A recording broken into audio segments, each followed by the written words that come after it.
Vatican voice എന്ന പ്രോഗ്രാമിലേക്ക് എല്ലാവരെയും ഹൃദ്യമായി ഞാൻ വീണ്ടും സ്വാഗതം ചെയ്യുന്നു.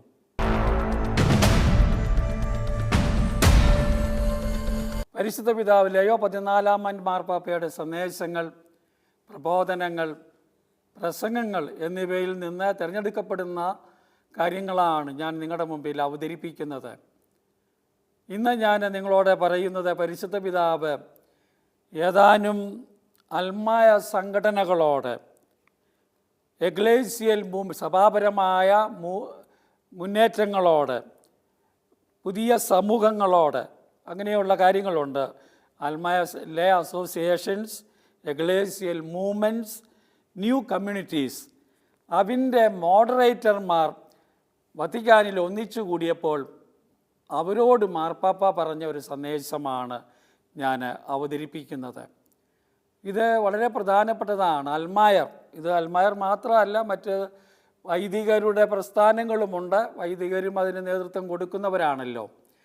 അൽമായരാണ് ഇന്ന് സഭയെ സമൂഹത്തിൽ വളരെ വ്യക്തമായി അവതരിപ്പിക്കേണ്ടത്. അവർ ലോകത്തിലാണ് ജീവിക്കുന്നത്. രണ്ടാം വത്തിക്കാൻ കൗൺസിൽ തൊട്ട് പറയുന്ന കാര്യമാണ്. വിശ്വാസത്തിന് സാക്ഷികളായി തീരേണ്ടതും അവരാണ്. അത് ഒറ്റയ്ക്ക് നടത്താതെ ഒരു സമൂഹമായി, ഒരു കൂട്ടായ്മയായി നടത്തുമ്പോൾ അവന് വലിയ മൂല്യമുണ്ട്. അതുകൊണ്ടാണ് ഈ അൽമായ സംഘടനകൾ, എക്ലേസിയൽ മൂവ്മെൻറ്റ്സ്, ന്യൂ കമ്മ്യൂണിറ്റീസ്, വിശ്വാസം ജീവിക്കുന്ന, വിവിധ തരത്തിൽ ജീവിക്കുന്ന സമൂഹങ്ങളാണ്. അവയെപ്പറ്റിയൊക്കെ മാർപ്പാപ്പ പറയാൻ ഇടയാകുന്നത്.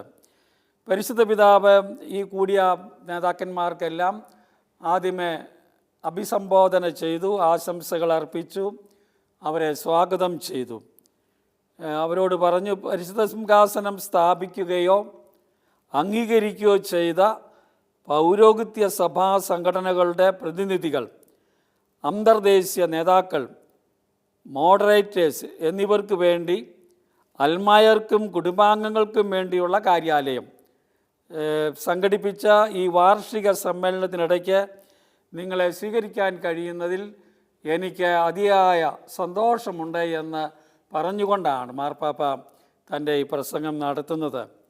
മാർപ്പാപ്പ പറഞ്ഞു, സംഘടനകൾ, പ്രസ്ഥാനങ്ങൾ, സമൂഹങ്ങൾ എന്നിവയിലും പ്രേക്ഷിത ദൗത്യം പ്രാവർത്തികമാക്കുകയും വിശ്വാസം ജീവിക്കുകയും ചെയ്യുന്ന ആയിരക്കണക്കിന് മനുഷ്യരെ ആണ് നിങ്ങൾ പ്രതിനിധാനം ചെയ്യുന്നത്.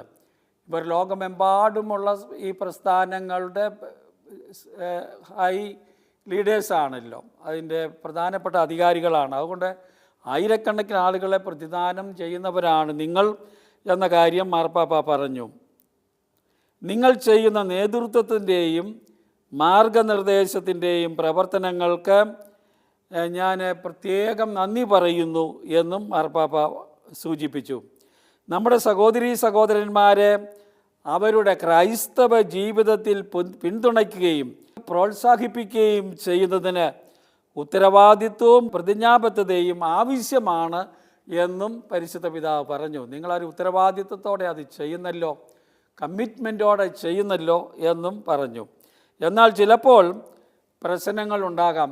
ഏത് പ്രസ്ഥാനത്തിലും പ്രവർത്തിക്കുമ്പോൾ നമുക്കറിയാം, പ്രശ്നങ്ങളുണ്ടാകാം, തെറ്റിദ്ധാരണകളുണ്ടാകാം, അങ്ങനെയുള്ളൊരു സാധ്യതയുണ്ട്. എങ്കിലും മാർപ്പാപ്പ പറയുകയാണ്, അത് സുപ്രധാനവും ആവശ്യവുമായ ഒരു ദൗത്യമാണ്. ഇങ്ങനെ പ്രശ്നങ്ങളുണ്ടെങ്കിലും നിങ്ങൾ ചെയ്യുന്ന ദൗത്യം വളരെ പ്രധാനപ്പെട്ടതാണ്, ഒരു ദൗത്യമാണ്. നിങ്ങൾ ചെയ്യുന്ന എല്ലാ സൽപ്രവൃത്തികൾക്കും മാർപ്പാപ്പ സഭയുടെ പേരിൽ നിങ്ങൾക്ക് നന്ദി പറയുന്നു എന്നും അവരോട് പറഞ്ഞു. ആദ്യമായി ഒരു പോയിൻ്റ് മാർപ്പാപ്പ പറഞ്ഞു വയ്ക്കുന്നത് ഈ സംഘടനകളുടെ ദാനവും സിദ്ധിയുമാണ്. ഗിഫ്റ്റ് ആൻഡ് കാരിസം എന്ന് നമുക്ക് പറയാം. അതാണ് കുറേ കൂടെ ക്ലാരിറ്റി. ദാനവും സിദ്ധിയും. സഭയിലെ ധാരാളം പ്രസ്ഥാനങ്ങളുണ്ട്, സംഘടനകളുണ്ട്, അത് ആവശ്യമാണ്. അതേപ്പറ്റിയാണ് മാർപ്പാപ്പ ആദ്യം പറയുന്നത്. നിങ്ങൾ ഉൾപ്പെടുന്ന സമൂഹം ചരിത്രത്തിലും സ്വഭാവത്തിലും പരസ്പരം വ്യത്യാസപ്പെട്ടിരിക്കുന്നു. പറഞ്ഞല്ലോ, പലതരത്തിലുള്ള സംഘടനകളുടെ പ്രതിനിധികളാണ് അവിടെ വന്നിരിക്കുന്നത്.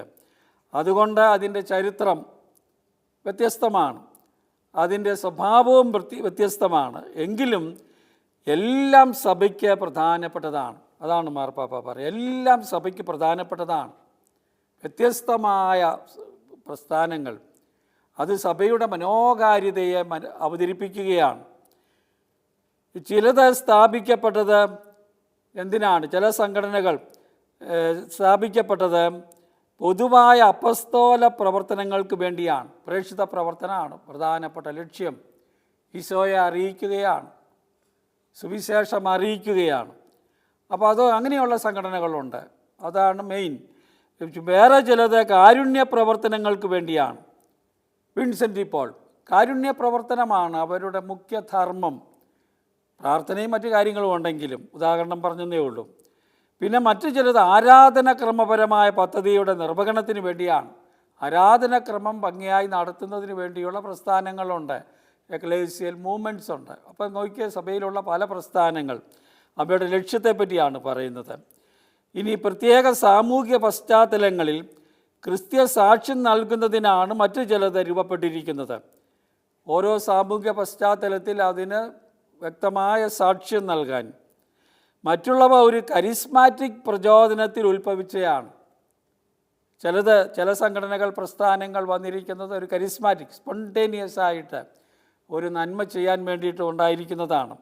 എന്തായാലും ആത്മീയതയുടെയും സുവിശേഷവൽക്കരണത്തിൻ്റെയും പ്രാരംഭ ചൈതന്യത്തോടെ പുതിയൊരു പ്രസ്ഥാനത്തിന് രൂപം നൽകപ്പെട്ടു. അതാണ് വരുന്നത്. ഓരോ പ്രസ്ഥാനവും സഭയിൽ നിലനിൽക്കുന്ന എല്ലാ പ്രസ്ഥാനങ്ങളും ഒരു ആത്മീയതയുടെ പശ്ചാത്തലത്തിലാണ്, അതിനു വേണ്ടിയാണ്. അത് മറക്കരുത്. സുവിശേഷവൽക്കരണത്തിൻ്റെ വേണ്ടിയിട്ടാണ്. ഈ രണ്ട് ചൈതന്യങ്ങൾ നഷ്ടപ്പെടുത്തി ഒരു പ്രസ്ഥാനത്തിന് സഭയിൽ പ്രവർത്തിക്കാൻ സാധിക്കില്ല. ആത്മീയതയും സുവിശേഷവൽക്കരണ ത്വരയും. പൊതുവായ ഒരു ലക്ഷ്യത്തിന് വേണ്ടി ഒരുമിച്ച് പ്രവർത്തിക്കാനുള്ള ആഗ്രഹം സാരവത്തായ ഒരു യാഥാർത്ഥ്യത്തെ പ്രതിഫലിപ്പിക്കുന്നു എന്ന് മാർപ്പാപ്പ പറയുകയാണ്. ആളുകൾ ഒന്നിച്ചു കൂടുന്നു പൊതുവായ ഒരു ലക്ഷ്യത്തിന് വേണ്ടി ഒരുമിച്ച് പ്രവർത്തിക്കാൻ. അതിനുവേണ്ടിയാണ് അവർ ഒന്നിച്ചു കൂടുന്നത്. അതൊരു വലിയ സത്യം നമ്മളെ പഠിപ്പിക്കുന്നു. എന്താണ്? ഒരുവനും ഒറ്റയ്ക്ക് ക്രൈസ്തവനാകുന്നില്ല. വിദ്യാഭ്യാസത്തെപ്പറ്റി പറഞ്ഞപ്പോൾ ഇതേ പ്രയോഗം നമ്മൾ കാണുന്നുണ്ട്. വിദ്യാഭ്യാസം ആർക്കും ഒറ്റയ്ക്ക് നൽകാനാവില്ല എന്ന് പറഞ്ഞതുപോലെയാണ് ഇവിടെ. ഒരുവനും ഒറ്റയ്ക്ക് രക്ഷപ്പെടാനും സാധിക്കുകയില്ല. ഫ്രാൻസിസ് മാർപ്പാപ്പ ആവർത്തിച്ചിരുന്ന ഒരു പ്രയോഗമാണ്, ഒരുവനും ഒറ്റയ്ക്ക് രക്ഷപ്പെടാനാവില്ല. ഒരുവനും തനിക്ക് തന്നെ മാമോദിസ നൽകാനാവില്ല. കുദാശകൾ മറ്റുള്ളവരാണ് നൽകുന്നത്, മറ്റുള്ളവർ നൽകപ്പെടണം. അപ്പോൾ ഇതൊരു വലിയ സത്യമാണ് സഭയുടെ ജീവിതത്തിൽ. എന്താണ്? ഒരുവനും ഒറ്റയ്ക്ക് ക്രൈസ്തവനാകുന്നില്ല. നാം കർത്താവിനാൽ സ്ഥാപിതമായ ഒരു ശരീരത്തിൻ്റെ, സഭയെപ്പറ്റി പറയുന്നത് കർത്താവിൻ്റെ ശരീരമാണല്ലോ, ശരീരത്തിൻ്റെ ഒരു ജനതയുടെ, കർത്താവ് തിരഞ്ഞെടുത്ത ജനതയുടെ ഭാഗമാണ്. അത് നമ്മൾ ഓർക്കണം. ഈശോയുടെ ആദിമ ശിഷ്യരെക്കുറിച്ച് സംസാരിക്കവേ വിശുദ്ധ അഗസ്റ്റിൻ ഒരിക്കൽ ഇപ്രകാരം പറഞ്ഞു. മാർപ്പാപ്പ അഗസ്റ്റിനെ ഉദ്ധരിക്കാതെ ഒരു പ്രസംഗവും ഉപസംഹരിക്കാറില്ല. എപ്പോഴും അദ്ദേഹത്തിൻ്റെ ചിന്ത ഏറ്റവും വലിയ ജീനിയസാണ് അഗസ്റ്റിൻ. വിശ്വാസത്തിന് വലിയ വ്യാഖ്യാനം ചെയ്ത ആളാണ്. ഇവിടെ പറയുകയാണ്, അഗസ്റ്റിൻ പറഞ്ഞ ഒരു വാചകം ഇവിടെ മാർപ്പാപ്പ നമുക്ക് പരിചിതനത്തിനായി അവതരിപ്പിക്കുകയാണ്. അവർ ദൈവത്തിൻ്റെ ആലയമായി തീർന്നു. ആരാണ്? അപ്പസ്തലന്മാർ. ദൈവത്തിൻ്റെ ആലയം. എല്ലാവരും കൂടെ ചേർന്നാണ് ആലയമാകുന്നത്. വ്യക്തികൾ എന്ന നിലയിലല്ല, ഒരുമിച്ച് അവർ ദൈവത്തിൻ്റെ ആലയത്തിലേക്ക് പണിതു ചേർക്കപ്പെട്ടു. അപ്പസ്തലന്മാരെ പറ്റി പറഞ്ഞതാണ് അഗസ്റ്റിൻ. ക്രൈസ്തവ ജീവിതം ഒറ്റപ്പെട്ട് ജീവിക്കുന്നതല്ല. അതുകൊണ്ട് ഓർക്കണം, ഒറ്റയാനായി നമുക്ക് ആർക്കും ജീവിക്കാൻ സാധിക്കില്ല. മനസ്സിലും ഹൃദയത്തിലും മാത്രം ഒതുങ്ങി നിൽക്കുന്ന ഒരുതരം ഭൗതികപരമോ വൈകാരികമോ ആയ അനുഭവമല്ല ക്രൈസ്തവ ജീവിതം. കൂട്ടായ ജീവിതമാണ്, സമൂഹമാണ്. അതുകൊണ്ടാണ് സഭ സമൂഹമാണ്. ദൈവം വിളിച്ചു കൂട്ടിയവരുടെ സമൂഹമാണ്, ശരീരമാണ്, ഈശോയുടെ ശരീരമാണ്. അത് മറ്റുള്ളവരോടൊപ്പം ഒരു സംഘത്തിൽ, സമൂഹത്തിലാണ് ജീവിക്കപ്പെടുന്നത്. അതുകൊണ്ട് മാർപ്പാപ്പ പറഞ്ഞു വരുന്നത് സംഘടനകൾ വളരെ പ്രധാനപ്പെട്ടതാണ്. ഒന്നിച്ച് ഒരു ദൗത്യം, ഒരു ദാനം, ഒരു കാരിസം ജീവിക്കുന്നതിന് വേണ്ടിയാണ് സംഘടനകൾ, അതിൽ നിങ്ങൾ പ്രവർത്തിക്കുന്നത്. തൻ്റെ ശിഷ്യന്മാർ ഒരുമിച്ച് കൂടുന്നിടത്തെല്ലാം ഉത്തിതൻ സന്നിഹിതനാണ്. ഒറ്റയ്ക്കല്ല. തോമാസ്ലിയ ഒറ്റയ്ക്കായിരുന്നപ്പം കിട്ടിയില്ല. അവർ ഒന്നിച്ചിരുന്നപ്പോഴാണ് കർത്താവിനെ കാണാൻ സാധിച്ചത് ഉത്തിതന്. ഇതാണ് ഒരു പോയിൻ്റ് മാർപ്പാപ്പ ആദ്യമേ പറയുന്നത്. ഒരുമിച്ച് പ്രവർത്തിക്കാനുള്ള ഒരു ജീവിതമല്ല. അതുകൊണ്ട് തന്നെ ഈ സംഘടനാ പ്രവർത്തനം ക്രൈസ്തവനെ സംബന്ധിച്ചിടത്തോളം വളരെ പ്രധാനപ്പെട്ടതാണ്. നമ്മുടെ ഇടവകയിലൊക്കെ ഒത്തിരി ആളുകൾ ഞായറാഴ്ച കടവൊക്കെ തീർത്തങ്ങ് പോയിരുന്നതല്ലാതെ സജീവമായി അതിലേക്ക് വരുന്നില്ല എന്ന ഒരു ദുഃഖസത്യമുണ്ട്. രണ്ടാം വത്തിക്കാൻ കൗൺസിൽ അൽമായരെക്കുറിച്ച് പഠിപ്പിച്ചപ്പോൾ അൽമായ പ്രേക്ഷിതത്വത്തെക്കുറിച്ചാണ് പറയുന്നത്. ആ ഡിക്രിയിൽ, ആ പ്രമാണരേഖയിൽ അൽമായ അപ്പസ്തോലികതയെ, അൽമായ പ്രേക്ഷിതത്വത്തെ ശക്തമായി പ്രോത്സാഹിപ്പിച്ചിട്ടുണ്ട്. അത് ചെയ്യണമെന്ന് പറഞ്ഞിട്ടുണ്ട്. അവിടെ നാം ഇങ്ങനെ വായിക്കുന്നു, നമുക്ക് വായിക്കാം. സാമൂഹിക പ്രേക്ഷിതത്വം അതിപ്രധാനമാണെന്ന് പറയാൻ മറ്റൊരു കാരണവുമുണ്ട്. സഭാസമൂഹങ്ങളിലും മറ്റ് സാമൂഹിക രംഗങ്ങളിലും പ്രേക്ഷിത വൃത്തി നിർവഹിക്കാൻ സംഘാത പ്രവർത്തനം ആവശ്യമായിരിക്കുന്നു എന്നതാണത്. ഒറ്റയ്ക്ക് പറ്റില്ല, സംഘാതമായി ചെയ്യണം. സംഘടിതമായി പ്രേക്ഷിത വൃത്തി നിർവഹിക്കാൻ സ്ഥാപിതമായിരിക്കുന്ന സംഘടനകൾ, ഇങ്ങനെയാണ് സംഘടനകൾ സ്ഥാപിക്കപ്പെട്ടിരിക്കുന്നത്. അവയിലെ അംഗങ്ങളെ സംരക്ഷിക്കുകയും പ്രേക്ഷിത വൃത്തിക്കായി അവരെ പരിശീലിപ്പിക്കുകയും അവരുടെ പ്രവർത്തനം ക്രമീകരിച്ച് നിയന്ത്രിക്കുകയും ചെയ്യണം. അതാണ്. തൽഫലമായി അവയിൽ നിന്ന് വ്യക്തികൾ സ്വന്തം നിലയിൽ നടത്തുന്ന പ്രവർത്തനങ്ങളിൽ നിന്ന് ലഭിക്കുന്നതിനേക്കാൾ വളരെയേറെ ഫലം പ്രതീക്ഷിക്കാവുന്നതാണ്.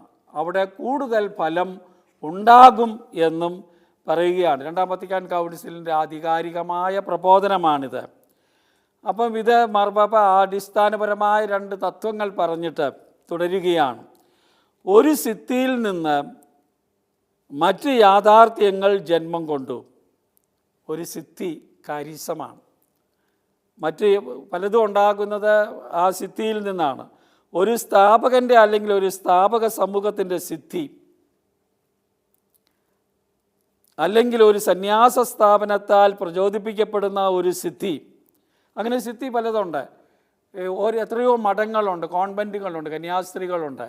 അവർക്ക് എത്രയോ വ്യത്യസ്തമായ സന്യാസ സമൂഹങ്ങളാണ്.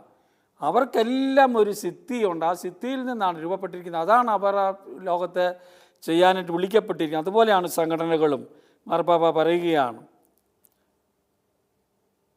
സഭയുടെ ജീവിതത്തിന് ഇത് സാരവത്തായ ഒരു ഘടകമാണ്, ഒരു മാനമാണ്.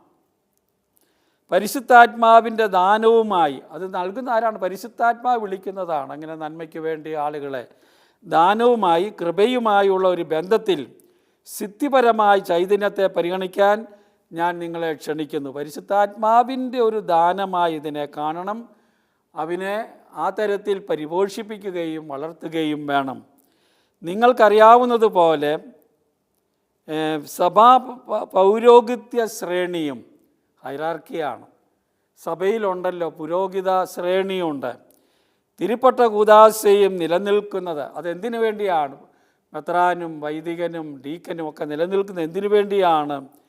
കൃത്യമായും കൂദാശകൾ, വചനത്തിൻ്റെ മാനദണ്ഡപ്രകാരമുള്ള പ്രഘോഷണം, അജപാലന പരിപാലനം എന്നിവയിലൂടെ നൽകപ്പെടുന്ന കൃപയുടെ വസ്തുനിഷ്ഠമായ ദാനം എപ്പോഴും സജീവമായി നിലനിൽക്കാനും വിശ്വാസികളിൽ അത് സന്നിഹിതമാക്കാനും വേണ്ടിയാണ്. എന്തിനാണ് പുരോഹിതർ? അതാണ് മാർപ്പാപ്പ ചോദിക്കുന്ന ചോദ്യം. അത് സഭയിലുണ്ട്, ഹൈറാർക്കിയുണ്ട്, മാർപ്പാപ്പ, മെത്രാന്മാർ, വൈദികർ. അതെന്തിനാണ്? കൂദാശകൾ യഥാവിധി കൈകാര്യം ചെയ്യാനാണ്. അവർ വചനം നന്നായി അവതരിപ്പിക്കാനാണ്, വചനപ്രഘോഷണം സത്യസന്ധമായി ചെയ്യാനാണ്, ജനങ്ങളെ പരിപാലിക്കാനാണ്, അജപാലനത്തിനാണ്. അതുവഴി കൃപ അവർക്ക് ലഭ്യമാകണം. അതിനുവേണ്ടി ദൈവം സ്ഥാപിച്ചിരിക്കുന്നതാണ് അവ. അപ്പോൾ അത് എപ്പോഴും അവിടെ നിലനിൽക്കേണ്ടതാണ്. അത് വിശ്വാസികൾക്ക് അത് ലഭിക്കുകയും ചെയ്യണം. അതാണ് അതിൻ്റെ ലക്ഷ്യം. നേരെ മറിച്ച് ക്രൈസ്തവ ജീവിതത്തിൽ എല്ലാ തലങ്ങളിലും വിവിധ രീതികളിൽ കൗദാശിക കൃപ ഫലമണിയുന്നതിന് വേണ്ടി വരപ്രസാദ ചൈതന്യങ്ങൾ പരിശുദ്ധാത്മാവ് സൗജന്യമായി നൽകുന്നുണ്ട്. ഇത് മറ്റേത് സഭ കർത്താവിൻ്റെ ഒരു സ്ഥാപനം എന്ന നിലയിൽ നിൽക്കുന്നു. പരിശുദ്ധാത്മാവ് ഓരോ കാലഘട്ടത്തിലും അവിടുത്തെ ചൈതന്യം മറ്റുള്ളവരിലേക്ക് കൈമാറുന്നതിന്, സഭയെ നവീകരിക്കുന്നതിന്, സഭയെ വളർത്തുന്നതിന് വേണ്ടി നൽകുന്ന കൃപയാണ് ഈ സംഘടനകൾ, ഈ പ്രസ്ഥാനങ്ങൾ, ഈ അസോസിയേഷനുകൾ. അതാണ് മാർപ്പാപ്പ പറയുന്നത്. തൽഫലമായി സഭയിൽ കൃപയുമായുള്ള ബന്ധത്തിലാണ് സകലതും മനസ്സിലാക്കപ്പെടുന്നത്. പക്ഷേ അവരെ കൃപയിൽ നിന്ന് അകലെയല്ല ഒരു സംഘടന. അത് കൃപയുമായി, ഉദാശകളുമായി, സഭയുമായി, മെത്രാനുമായി ബന്ധപ്പെട്ടിരിക്കണം. സ്ഥാപനത്തിൻ്റെ നിലനിൽപ്പ് കൃപ എപ്പോഴും നൽകപ്പെടാൻ വേണ്ടിയാണ്. ആ കൃപ ഇന്ന് ലഭ്യമാകുന്നതിന് വേണ്ടിയാണ്, ഫലമണിയുന്നതിന് വേണ്ടിയാണ്. വരപ്രസാദ ചൈതന്യം ഇല്ലെങ്കിൽ അത് നമുക്ക് ലഭിക്കുന്ന ഉദാശകളിൽ നിന്നാണ്. അതില്ലെങ്കിൽ സമൃദ്ധമായി നൽകപ്പെടുന്ന ക്രിസ്തുവിൻ്റെ കൃപ സ്വീകരിക്കപ്പെടുന്ന നല്ല മണ്ണ് കണ്ടെത്താൻ സാധിക്കുകയില്ല. അപ്പോൾ ആ കൃപ ലഭിക്കണം. അതിനുവേണ്ടി പൗരോഹിത്യ ആ ഹൈറാർക്കി ഉണ്ട്, അവരത് ഉറപ്പാക്കണം. പക്ഷേ പരിശുദ്ധാത്മാവ് ജനിപ്പിക്കുന്ന പ്രത്യേകമായ പ്രസ്ഥാനങ്ങൾ, ദാനങ്ങൾ, അത് ഇതിനോട് ബന്ധപ്പെട്ട് നിൽക്കണം എന്നാണ് പരിശുദ്ധ പിതാവ് പറഞ്ഞു വയ്ക്കുന്നത്.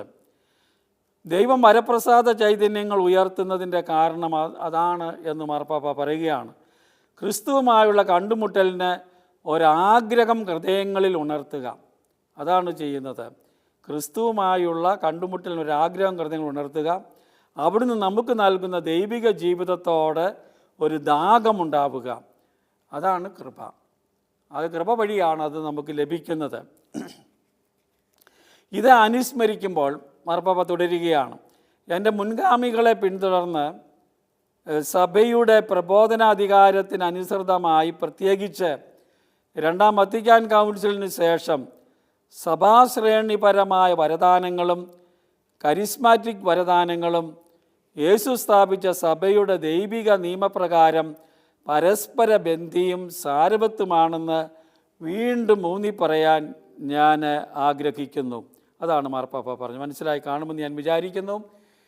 പൗരോഹിത്യത്തിൻ്റെ ഫലമായി നമുക്ക് നൽകപ്പെടുന്ന ഔദാസികമായ കൃപകളുണ്ട്.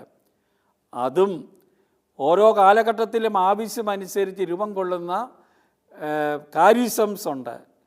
അതും രണ്ടും പരസ്പര ബന്ധിതമായി നിൽക്കാൻ ഇടയാകണമെന്ന് മാർപ്പാപ്പ പറയാൻ ഞാനിപ്പോൾ ഊന്നി പറയുന്നു. എനിക്ക് മുമ്പ് മുൻഗാമികൾ മറ്റ് മാർപ്പാപ്പന്മാരത് പറഞ്ഞിട്ടുണ്ട് എന്നതാണ്. പ്രത്യേകിച്ച് ജോൺ പോൾ രണ്ടാമൻ മാർപ്പാപ്പയുടെ വലിയ ഒരു പ്രസംഗമുണ്ട്, message for the world congress of ecclesial movements. 98 അദ്ദേഹം പറഞ്ഞതാണ് ഈ ആശയം.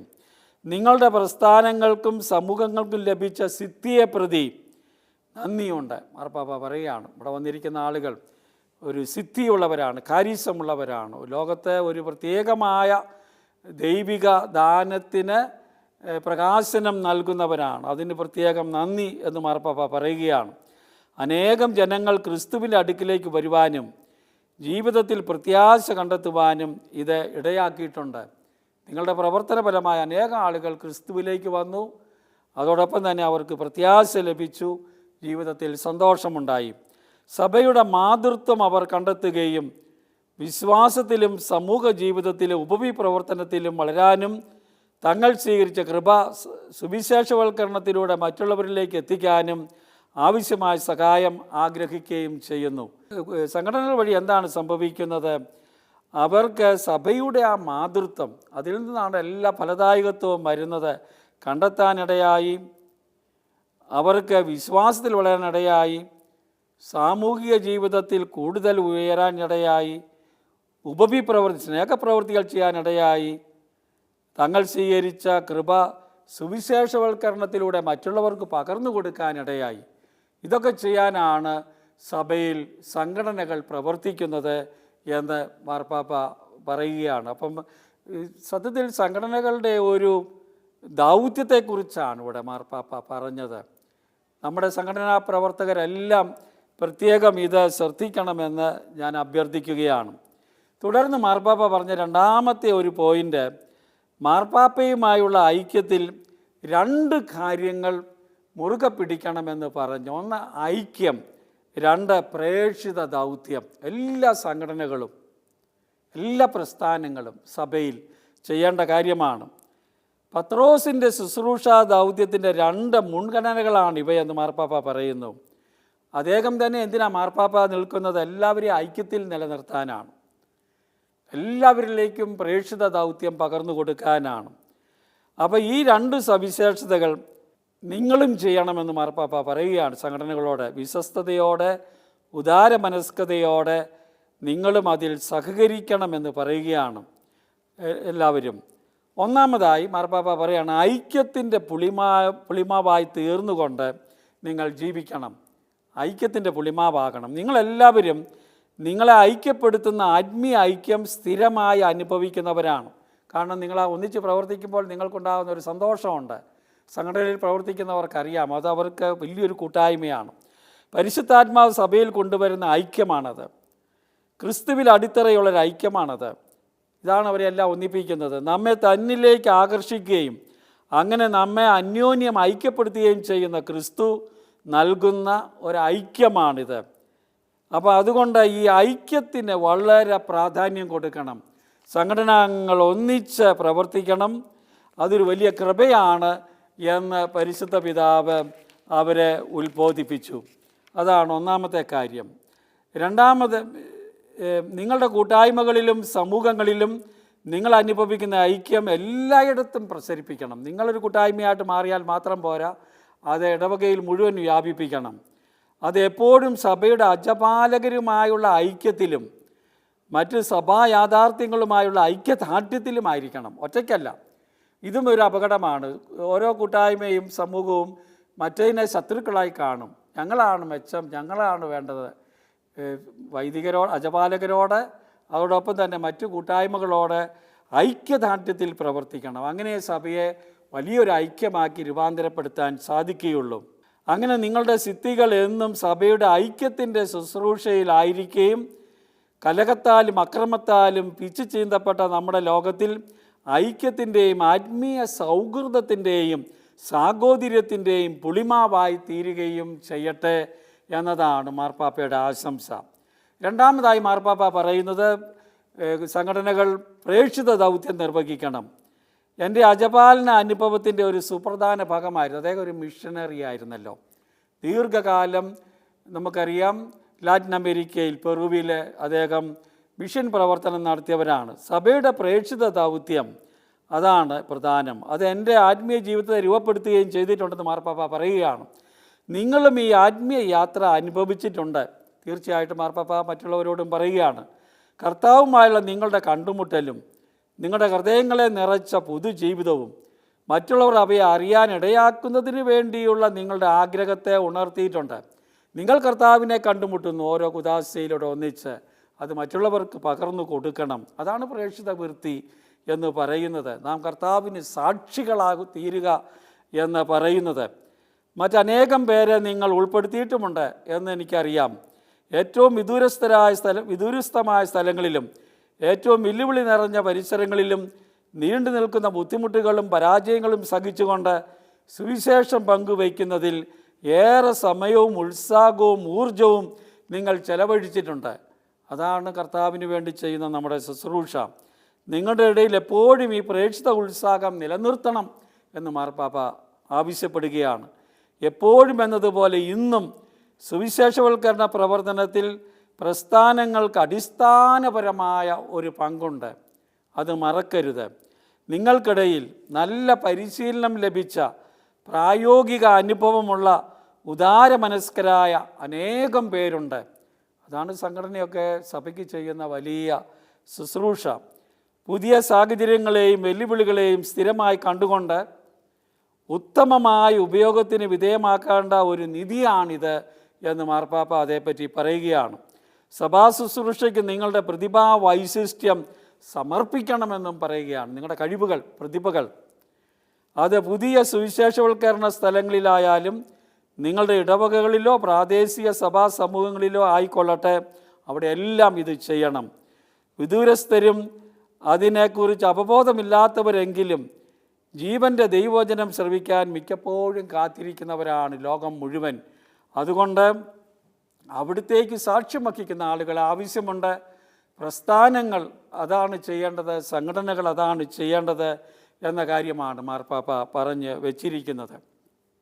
ഈ ജോലി ചെയ്യുന്നതിന് മാർപ്പാപ്പ അവർക്ക് നന്ദി പറഞ്ഞു. അപ്പോൾ നമ്മളൊക്കെ, എന്നെ കേൾക്കുന്ന പലരും സംഘടനകളിൽ പ്രവർത്തിക്കുന്നവരാകും. അല്ലാത്തവരെ പറ്റുമെങ്കിൽ ഒരു സംഘടനയുമായി ചേർന്ന് പ്രവർത്തിക്കണം. നിങ്ങളുടെ സിദ്ധികളോട്, നിങ്ങളുടെ കഴിവുകളോട്, നിങ്ങളുടെ ചൈതന്യത്തോടെ ചേർന്ന് നിൽക്കുന്ന ഒരു സംഘടനയിൽ പ്രവർത്തിച്ച് കർത്താവിന് സാക്ഷ്യം വഹിക്കുക. കർത്താവിൻ്റെ ഐക്യം, ഏകശരീരം എന്ന കാര്യത്തിന് ഊന്നൽ കൊടുക്കുക. അത് ഏറ്റവും വലിയ ഒരു സേവനമാണ്. നമുക്ക് മറ്റൊരു എപ്പിസോഡുമായി കണ്ടുമുട്ടാൻ കർത്താവ് നമ്മളെ അനുഗ്രഹിക്കട്ടെ. പരസ്പരം പ്രാർത്ഥിക്കാം. സംഘടനകളുടെ സജീവതയ്ക്ക് വേണ്ടി ഞാനും പ്രാർത്ഥിക്കുന്നു.